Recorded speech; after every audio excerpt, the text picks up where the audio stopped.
Hey. So now we are on our way from Mumbai to Pune for an event.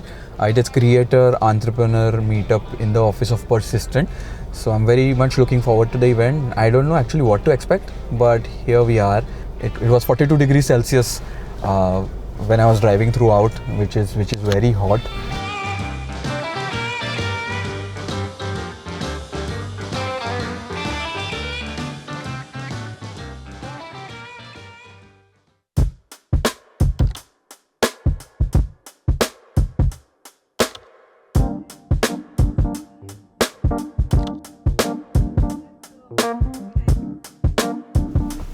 So, quick reflections. We are back from the event where creators, entrepreneurs coexist in synergies and we explore things, especially for startup. And Mr. Anand guided the whole thing, also heard about all these perspectives.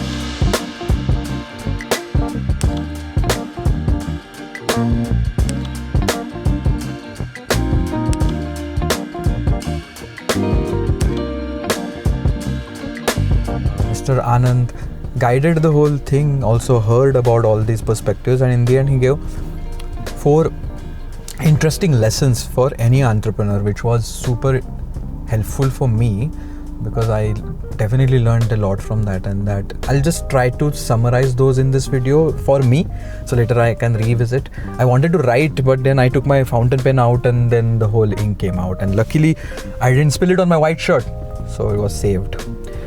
First learning was that try to picture your businesses 3 to 5 years down the line. Where would you like to have your business? So if you are a 20 crore business, not relatable, but yes, if you're a 20 crore business and if you want to go to 200 crore business, imagine that how that business would function, because the challenges you would have at that or the kind of perspective you would have on things at 200 crore will be very different than 20 crore.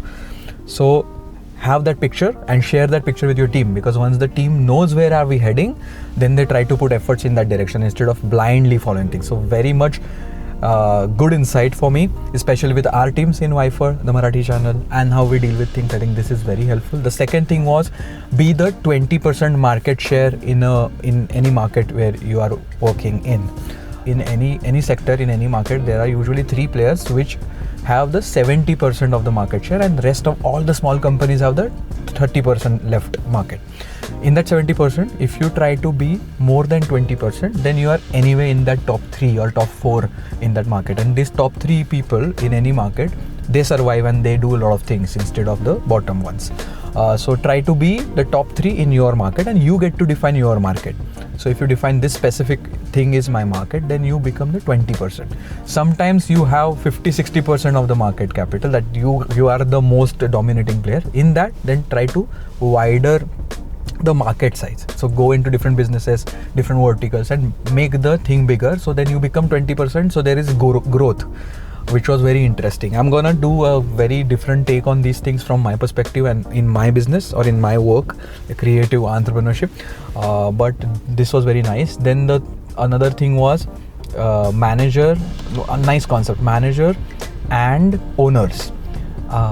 If you are an owner, try to maintain a good relationship and have good people in your team when it comes to managing your business. So don't try to always hire people which are lower than you, because then the whole thing is you are the most superior one, so nobody's gonna think beyond what you think. So try to build teams where the people feel like they are with you and not working for you. So then the whole thing can be leveraged and elevated.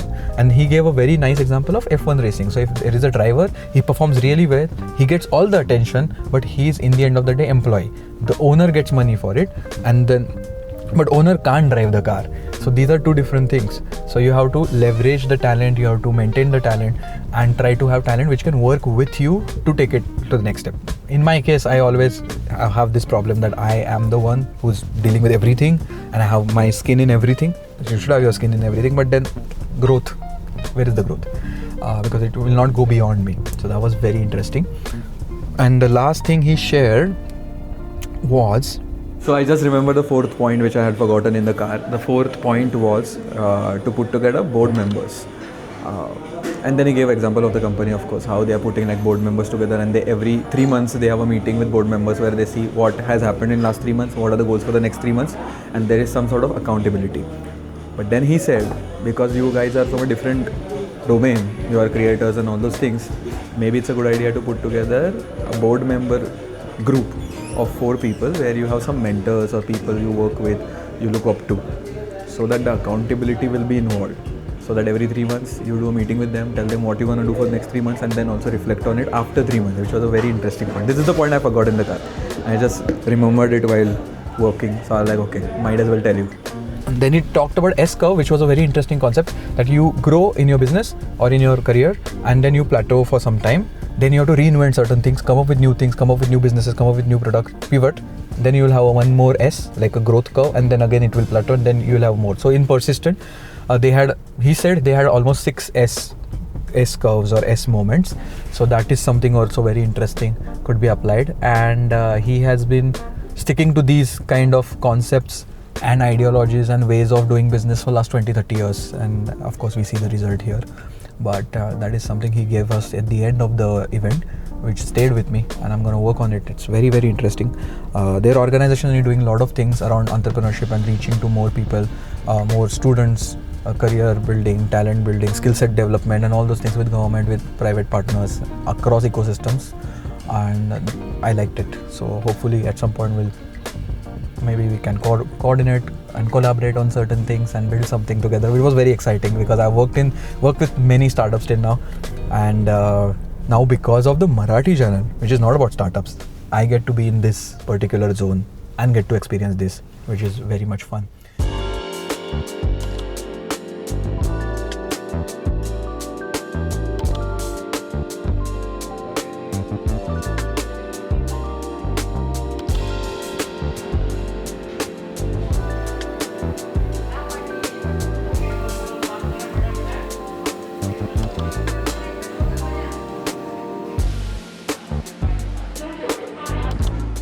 ये रख के आता हूँ.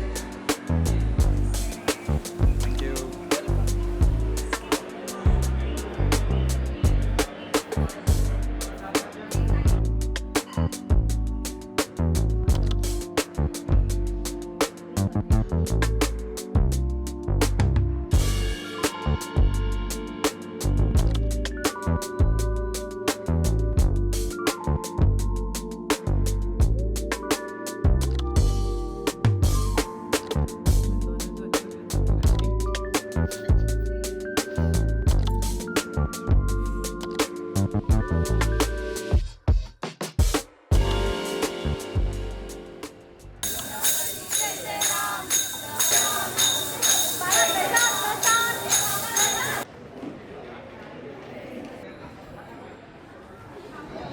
On 27th of February, it's Marathi Bhasha Din, that means Marathi Language Day, and me and Prachi were invited for this event in this very reputed college in Mumbai called Poddar.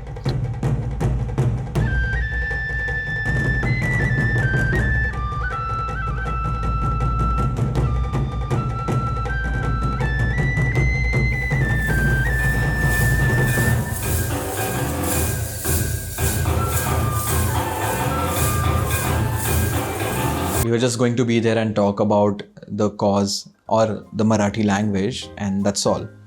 But then the moment we reached the campus, they were waiting for us to enter, and they had this all entourage and the music and the dancing and all those elements, which was quite surprising and shocking, because I thought there will be more people for whom they'll be waiting, but it was just me and Prachi. So it was a very interesting experience.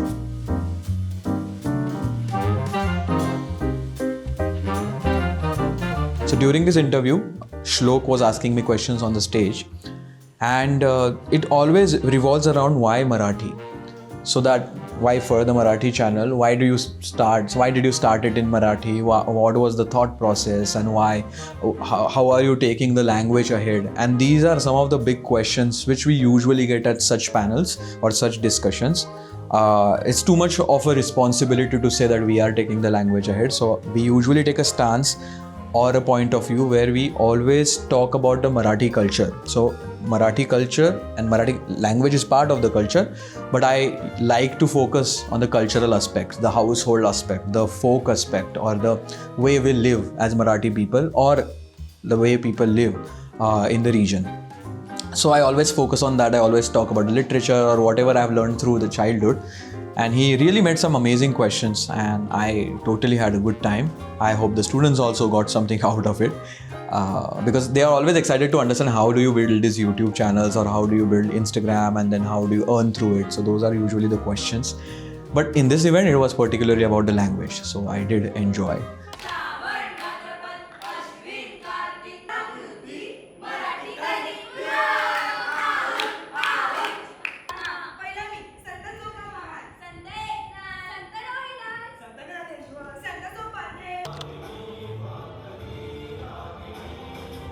Similarly, in the same week when this particular event was happening, the next event I was not part of actually, I just went in and just attended, was Bombay Canteen's Canteen Open House event.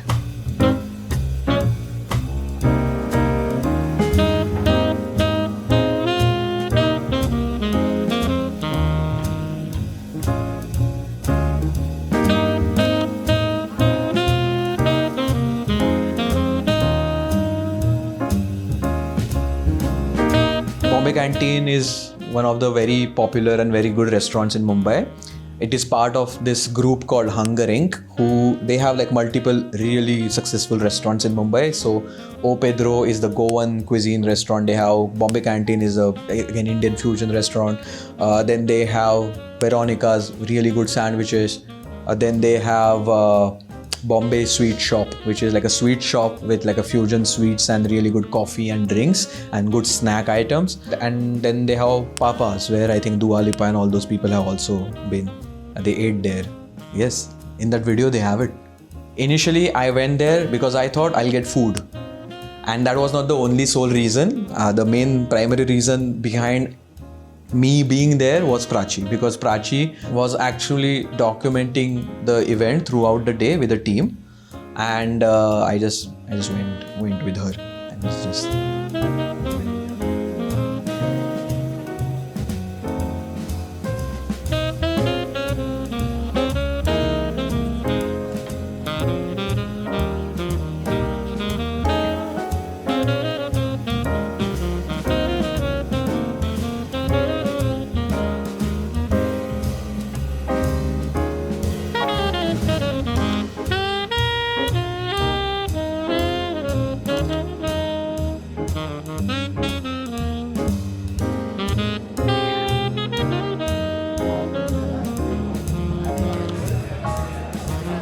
There were, I think, 6-7 celebrity chefs from across the globe who had different sessions throughout the day where they were talking about their experiences, how they opened multiple restaurants, how they opened a very small niche restaurant in a very remote place. Like everybody had a different case study. So the whole thing was very interesting to listen to. Also got to see Rohan Joshi's roast at the beginning of this whole event in the morning, which was funny.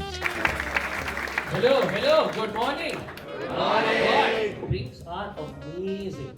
Like the cocktails are so good that after 3 of them, you're like, yeah, this Hussain can cook.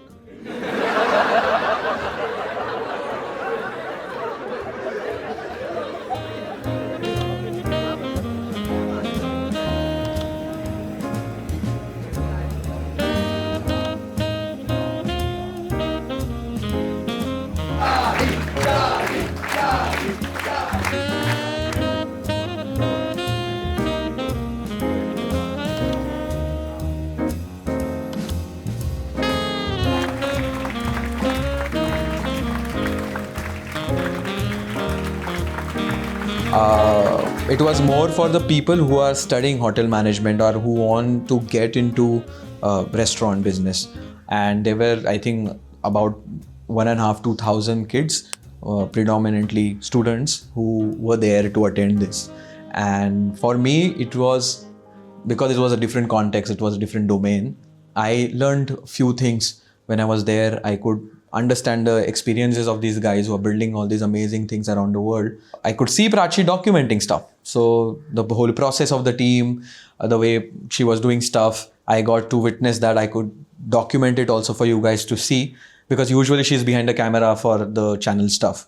And here she was on the ground and I was not in front of the camera, so I could document that. So that was like an interesting part.